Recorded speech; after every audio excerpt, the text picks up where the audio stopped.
Hello, welcome everyone, and today's video I'm going to show here on this side of Barclays. I will tell you how you started to use travel wallet on Barclays. That is still to be something that should be defined for you to know how you do it and how we started to underestimate it through our progress. So let's find out now how we do it through our progress.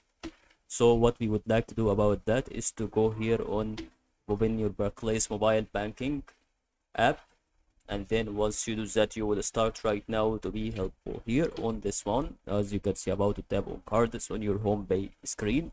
Once you do that here, you will start right now to be select the create a travel wallet.